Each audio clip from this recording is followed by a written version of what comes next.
सार्वमंथन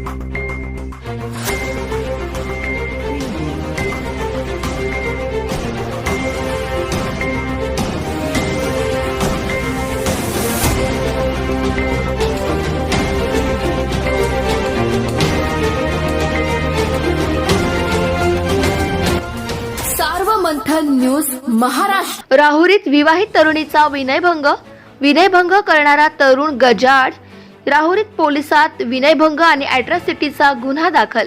अहमदनगर जिल्ह्यातील राहुरी शहरात एका 22 वर्षीय विवाहित मागासवर्गीय तरुणीच्या बळजबरीने घरात घुसून हात धरत तिला मोबाईल नंबरची मागणी करत तीस लज्जा उत्पन्न होईल असे कृत्य केल्याची घटना घडली असून याबाबत राहुरी पोलीस ठाण्यात गुन्हा रजिस्टर नंबर 1430/2023 भांडवी कलम 354 452 अॅट्रॉसिटी कायदा कलम प्रमाणे आरोपी इस्माईल शेख राहणार मल्हारवाडी रोड राहुरी या तरुणाविरोधात विवाहितेने गुन्हा दाखल केला असून घटनेची माहिती पोलिसांना मिळताच आरोपी इस्माईल शेख यास गजाआड करण्यात आले।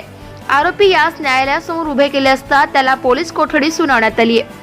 दिलेल्या फिर्यादीनुसार 22 वर्षीय विवाहित तरुणीने म्हटले आहे की मी घरात एकटी असताना आरोपी इस्माईल शेख याने बळजबरीने घरात घुसून माझा हात धरून मला तुझा मोबाईल नंबर दे असे म्हणत लज्जा उत्पन्न होईल असे वर्तणूक केले।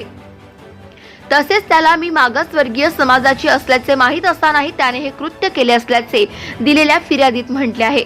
सदर घटनेचा तपास श्रीरामपूर विभागाचे पोलीस उपअधीक्षक बसवराज शिवपूजे हे करीत आहेत। सार्वमंथन न्यूज महाराष्ट्र, राहुरी, अहमदनगर।